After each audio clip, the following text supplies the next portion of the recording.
Hello అందరికీ. ఇవాళ ఏంటంటే మా అబ్బాయికి ఒక్కడికే అనమాట లంచ్ బాక్సు. నాకేం లేదు. నేను ఇంటి దగ్గర నుంచే పని చేస్తున్నాను. సో, ఇంకా లంచ్‌లోకి అని చెప్పని రసం పెట్టేసి ఆమ్లెట్ వేసిద్దామని రసం చేస్తున్నాను. ఫస్ట్ టమాటాలు, చింతపండు ఉడకబెట్టేసుకొని అది కొంచెం చల్లారాక పిసికేసుకొని రసం చేసి అందులోనే రసం పొడి వేసేసి తర్వాత ఒక తెల్లగడ్డ తీసుకునేసి దాన్ని కచ్చాపచ్చాగా అల్లం దంచి దాంట్లో దంచుకునేసానమాట. తర్వాత తిరువాత పెట్టేసి దాన్ని రసంలో కలిపి పెట్టుకున్న రసంలో వేసేసుకొని అందులోనే సాల్టు, కొంచెం కొత్తిమీర వేసేసి కొంచెం ఇలా పొంగొచ్చేంత వరకు వేడి చేసుకోవడమే అనమాట. ఇంకా ఆ తర్వాత మా అబ్బాయికి దోశ వేసి ఇచ్చేసాను. దాంట్లోనే ఆమ్లెట్ వేసేసి ఇచ్చానమాట.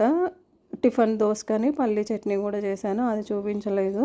సో, ఇలాగ ఇంకా ఆమ్లెట్ వేసేసుకొని బాక్స్లో పెట్టేసి ఇంకా రసం అన్నం కూడా కలిపి ఇచ్చేసాను అనమాట. తర్వాత వాటర్ బాటిల్, ఈ బాక్స్ ఏంటంటే బ్యాగ్లో పట్టలేదనమాట. ఇంకా అందుకని మళ్ళీ వేరే బ్యాగ్ తీసుకొని అందులో పెట్టేసేసి ఇచ్చేసాను అనమాట. ఇంకా వాటర్ బాటిల్ కూడా పట్టేసి ఇచ్చేసి అని